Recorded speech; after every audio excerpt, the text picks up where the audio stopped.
Hey everyone, how's it going? Pete Hahn here. I'm going to have a little something different for you today with my Gun Force 2 one credit clear, one life clear, I should say. I'm going to be doing a review play, which is going to feature some gameplay commentary and also my thoughts on the game as a whole. I'm going to combine a review with gameplay commentary. So I hope you enjoy this. Something a little different for this channel. It's not an original idea. I've kind of stolen this from Mark MSX from the Electric Underground. He's done a couple of these, and I really like the idea, so I wanted to try it myself. If you're not interested in the commentary, totally understand it. Some people just want to see the gameplay.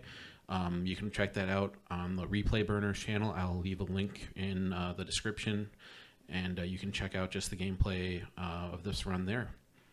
So, Gun Force 2.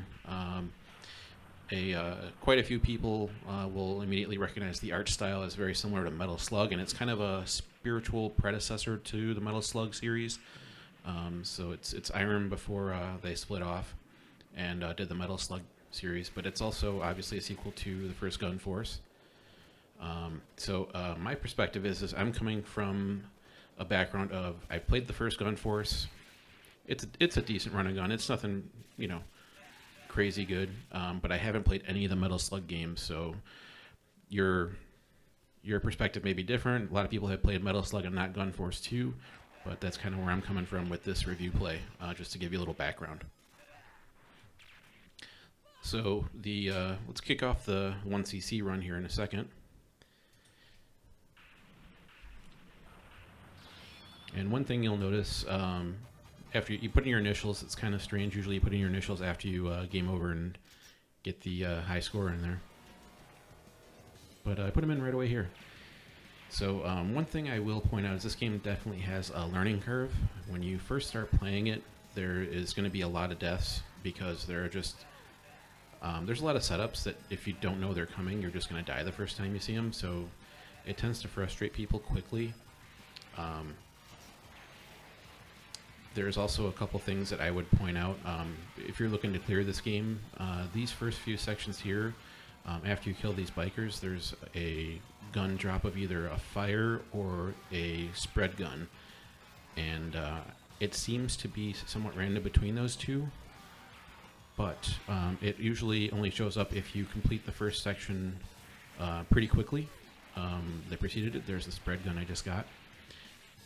And it seems to only work if you pick up all the medals, so I don't know if there's anything to that, but sometimes I just reset if I don't get the weapon there, because the rest of the level actually, for a level 1, is pretty hard.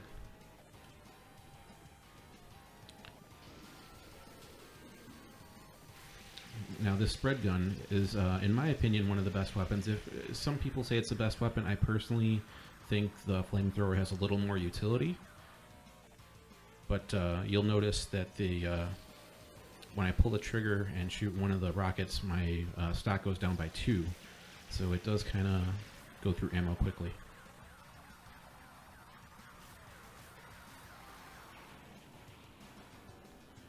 And there's a little bonus here. There's some guys coming from the crashed ship, and if you're able to get them to show up, which doesn't happen all the time, you get a lot of bonus points and you get some item drops. I've gotten extra bullets, I've gotten bonus points, I've gotten 1-ups even, but it seems to be somewhat random. Haven't figured that out. So this is the first vehicle. So I know, what I do know about Metal Slug is that there's a lot of vehicles, and you're going to have a lot of them in this game too. The first Gun Force game also featured a lot of vehicles, and you had tanks and motorcycles and all this type of thing, and they're going to be in this game too, which is pretty fun.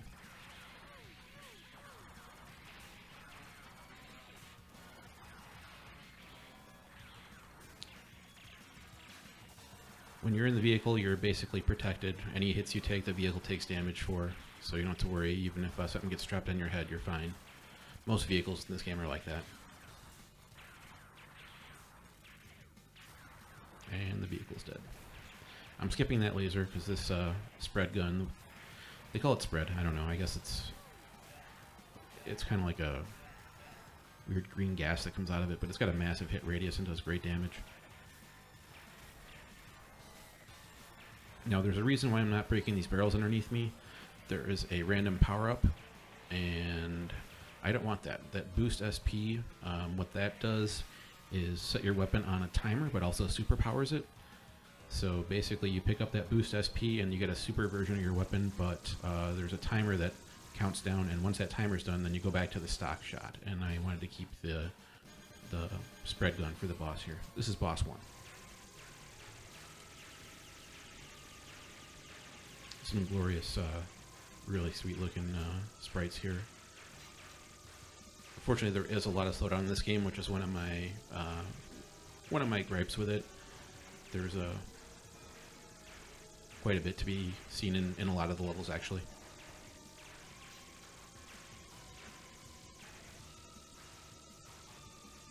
And you'll see those missiles kind of cruise and hit me square on, and as long as I'm in the tank, I'll be fine. Now that flamethrower that he's putting at me, if I'm out of the tank, then it doesn't affect the tank at all. It only, tank's only affected if you're in it.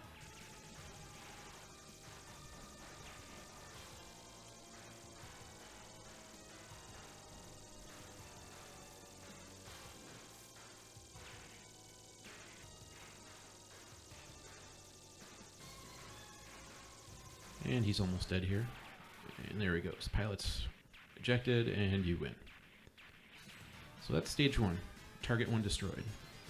The game is somewhat short. It's about a 20-25 minute game. It has 5 missions. I think that 20 to 30 minutes is a sweet spot for a run and gun. I am a fan of arcade run and guns in particular, and it's about the right length, I'd say. Any longer than that, and either you got to mash too long, or it tends to drag on, but I think 20 minutes is a good length for a game.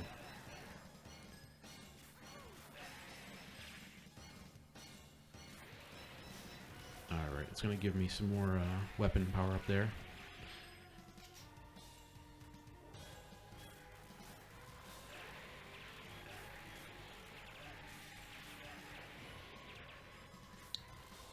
Now, one of the things that I said to look out for before, there's going to be a tank coming. Like, he shoots almost immediately right after he gets on screen.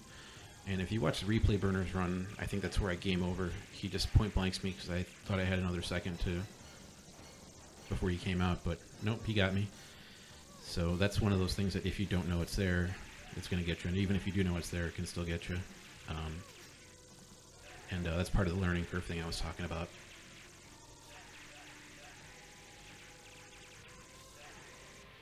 So I'm doing my best to pick these guys off while still in the tank, because I don't want to waste any of my 114... I used one of the shots. I'm trying to save as much of the spread gun shot as I can for this section up here.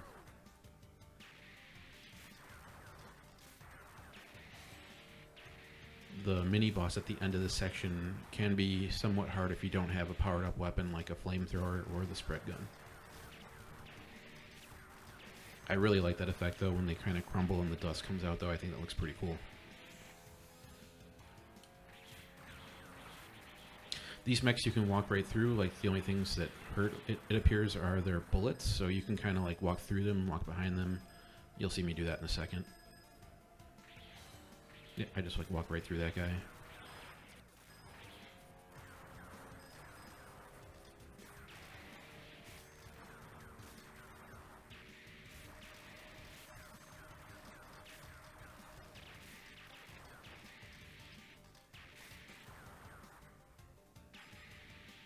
There's going to be a couple more of these walkers here.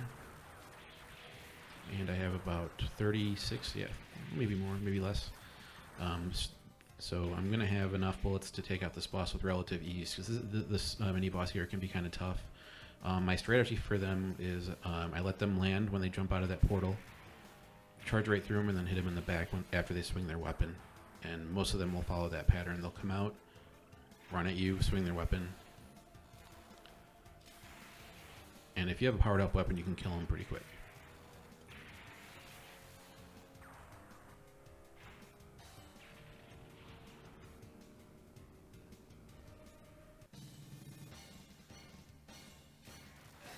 So these you can skip. There more enemies pop out of these tanks if you just sit there. There's about 6 enemies in each of them. But I'm just gonna take out this last one. And now back to my regular gun. One thing I did really like is that you can you have two guns in your hands, obviously, but you can kind of control what the spread of those two guns look at. If you tap up, you can kind of combine them. If you right now see there's like a 45-degree angle between my shots. If I were to tap up, the second gun comes up, and they would combine to a closer shot together.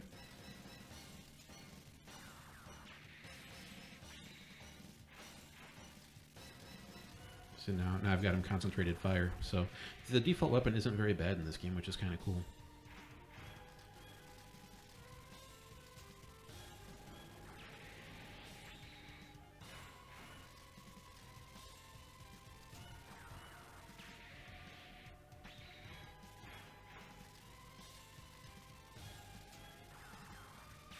Alright, so you're gonna have a choice of riding on the helicopter or in the tank or Jeep.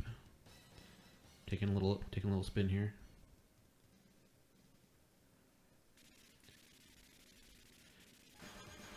Alright, now this boss isn't actually too hard if you know what to look out for. The guy that just fell down and got squashed by the tank, when he pops out, he lets out a shot pretty quickly afterward.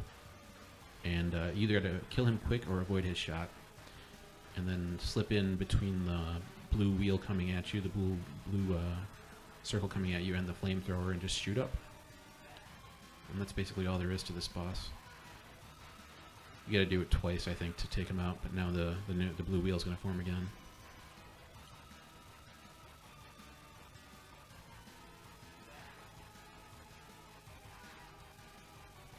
Slip in there and sit right in the sweet spot and fire straight up.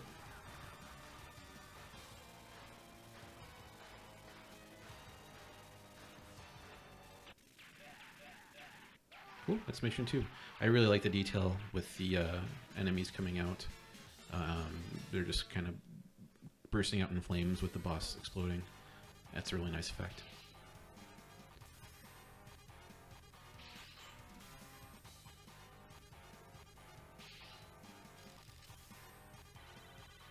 So we're going to see the first new vehicle coming up pretty soon. The medals are basically just for score if you're curious. They don't really do anything else. Same with the POWs or prisoners, the girls you're picking up there.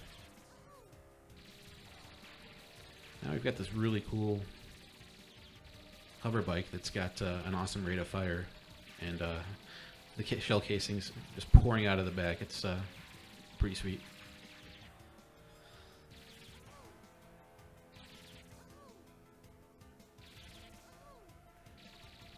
So when these enemies come out, you want to get them as quick as you can, or else they'll fill the screen with those seeking missiles. There's a little bit of memorizing you have to do here, but it's not too hard overall. This section right here, as long as you are on the far side of the screen from those enemies coming down the chains, you can usually take them out before they throw their weapon, and their weapon doesn't reach full screen, so that's good. This guy's weapon won't reach me.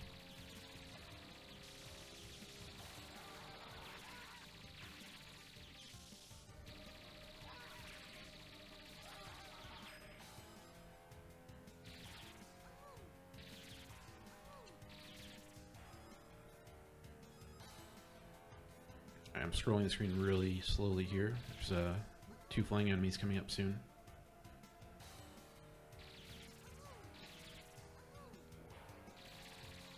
Alright, and I always take out the bottom one first.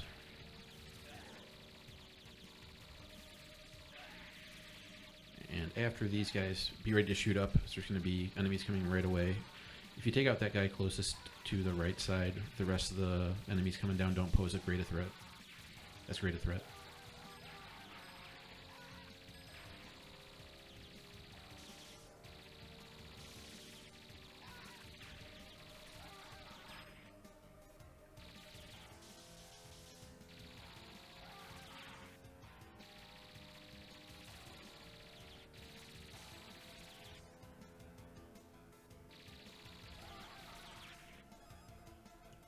Alright, so So we're going to, in a second, we're going to ditch this vehicle and pick up that red one that we are going to knock that guy out of.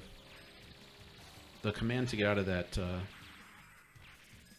that flying vehicle is A and B. Most vehicles you just jump out of and you get out, but that one's not, so if you're curious.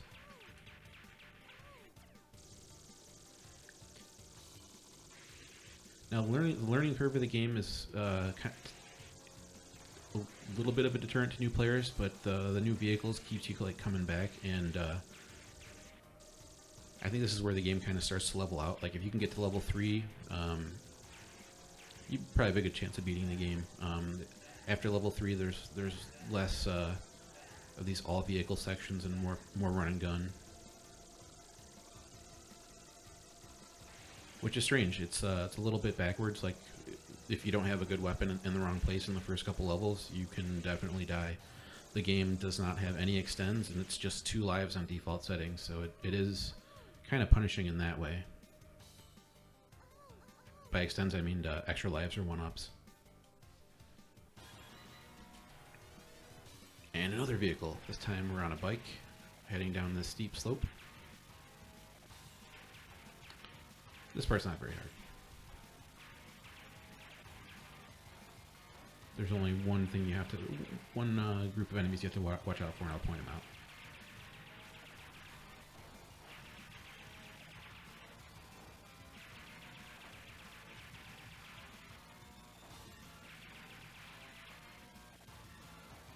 I think they're coming up soon here. Those guys, yeah, this group of 4 here. So the 2 guys to the right throw a grenade, and the 2 guys on the left shoot missiles. So you have to take out one side pretty quickly to have a place to dodge the other side. Just be aware of that. You'll get kind of pinched in the middle if you don't.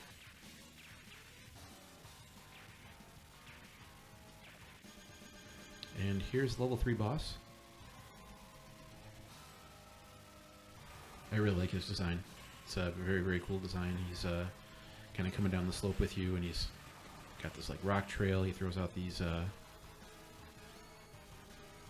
I don't know what they are. They're sentries that put out a laser field, but they have somewhat bigger hitbox than what they look like, those lasers. If you're too close to those lasers, like, it might be a little larger than visually what appears, so you see me kind of be careful there.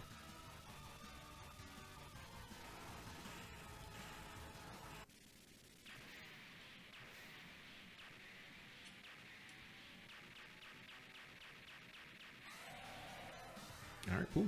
Level 3, target 3 is destroyed.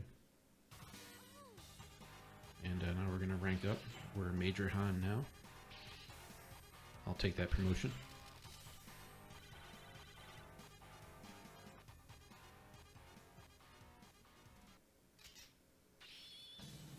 Alright, so right away we get into this Jeep. You don't have to kill all these guys above you. I just like to do it so I don't get sniped. And just be aware that there's 2 seats in that Jeep. You can just sit in the back and only the gun will work. If you sit in the front, then you're driving. Pretty sure. Maybe I'm thinking of the wrong thing. But do your best to hang on to the vehicle here. There's going to be a somewhat tough part if you don't have a vehicle.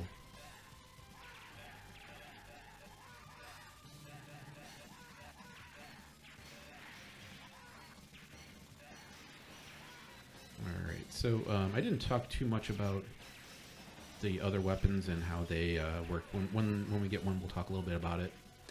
But the P is just additional bullets, so we took out that tank. That was what I was saving the Jeep for, to take out that tank, and now we've got another vehicle coming right up.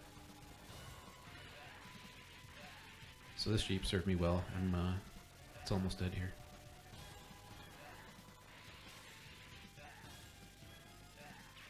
There we go.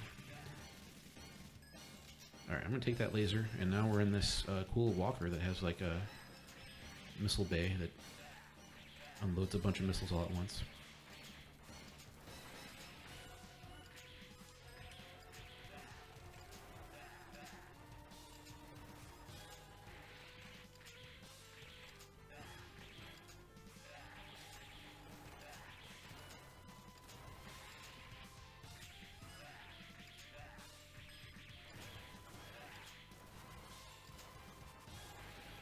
I can see the slowdown kind of really picking up again. I've got 2 enemy vehicles in my mech that I'm in. Alright, so there's the laser. I don't really use it much. It's actually not a bad weapon. Just the flamethrower and the spread gun are just so much better.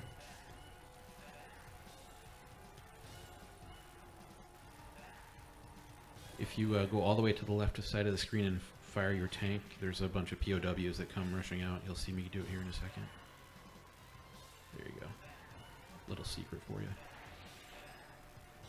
So that boost SP's in my path, so I'm going to take it. I'm scrolling the screen really slow on purpose here because there's a mech about to come out and I want to hit him as much as I can before my tank dies. Alright, my tank's dead now. Be careful while in this turret. If you get hit with a bullet, you do die there. The vehicle's not going to take the brunt of that for you. So now that boost SP kicked in because I grabbed it while in the tank, and you can see my bullets just slow. They're going down real fast. And when that's done, I'm going to go back to the regular shot. And what I'm doing to do here is just wait for that to go back to regular shots, then pick up that flamethrower, which will serve me well here, this part.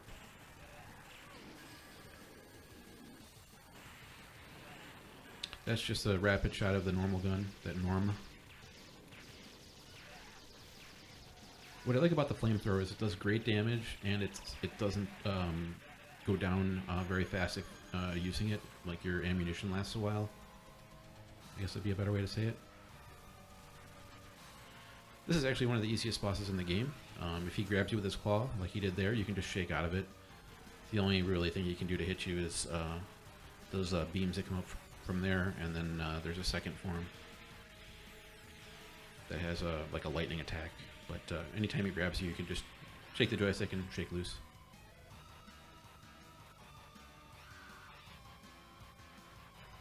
Flamethrower doesn't quite reach there. I just found that out. Alright, so this lightning attack here, I'm just going to stay right in front and take it out from the front. And that's it. He's a pretty easy boss, to be honest.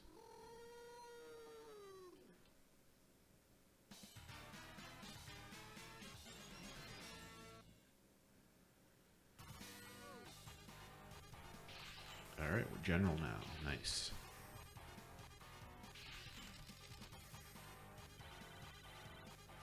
If you're playing for score, just be aware that the game is very top heavy, meaning you get the bulk of your points in the last mission of the game. We've got 519,000 right now. Starting the final mission, just remember that.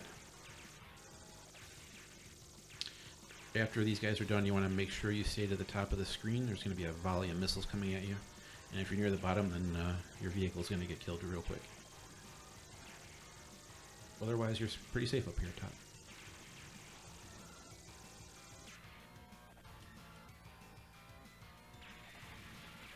And also notice that I kept the flamethrower from the last level, which is pretty cool.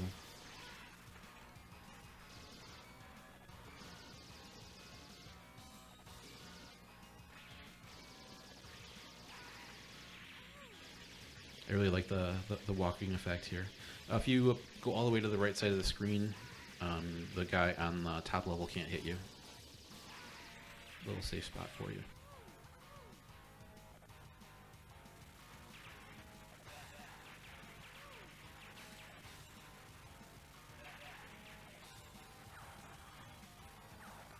So I killed him real quick there, but there's something you want to note. When you scroll the screen here, there's going to be these enemies that come up and try to pinch you with... there's another one right there.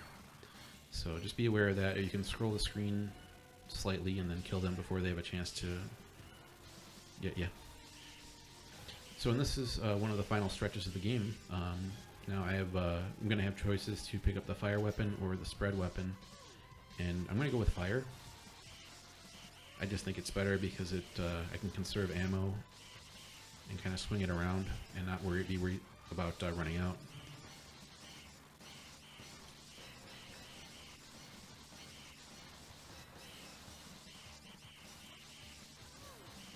I'm going to definitely skip that boost SP because I don't want to lose my weapon after the boost is done.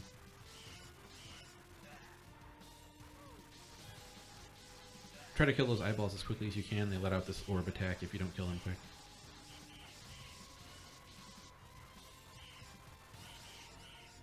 There you go. You'll see it. I believe bullet is like 100. Yeah, it's 100 shots, so it's a good thing to have pop up there.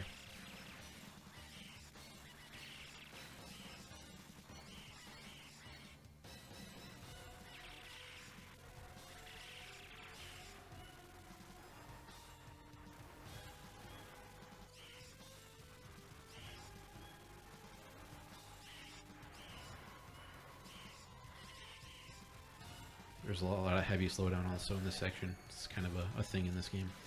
Alright, there's two of these guys. And they only can really hit you with their little pointer that comes out and the electric part and the front of them. So you can let them pass you and then come behind them, and you can touch the tail of it and nothing will happen to you. So just be aware of that if you get stuck.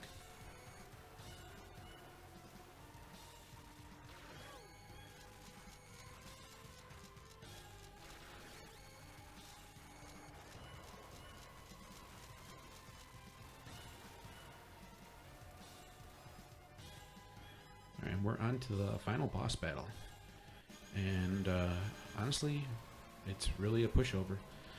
This is basically a safe spot I'm in right now. If you look at where my feet are, my left and right feet are kind of over that T marking in the ground.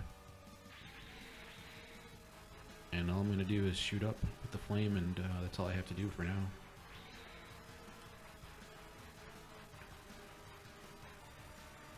Flamethrower does great damage. It's only second to the spread gun in its damage output. So now it's basically dead. It's just I just got to put the boss out of its misery. It's just hanging on there. It can't hurt you right now.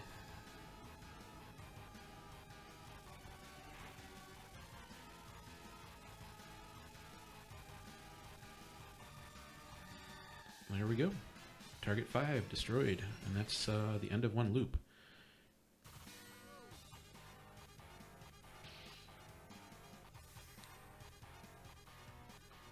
So now we're rank Marshal.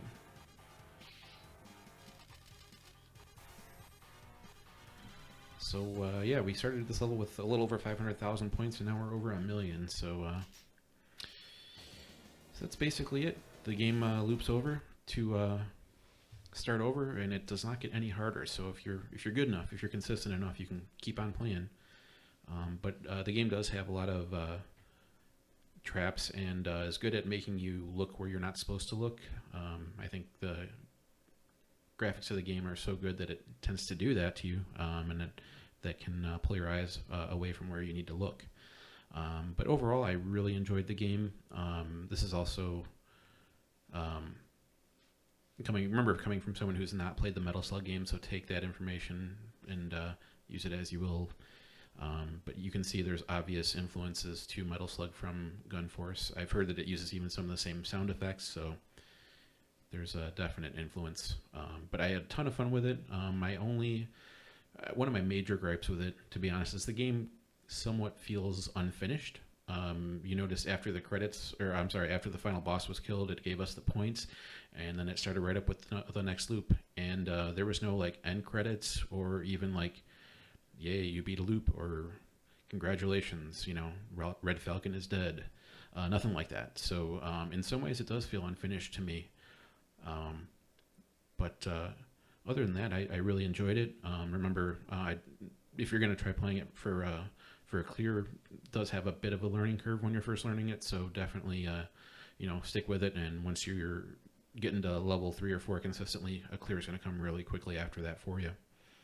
But please let me know what you thought of my review play, if you thought the commentary was helpful, if I should focus on different aspects, or if I should just stick to putting up gameplay.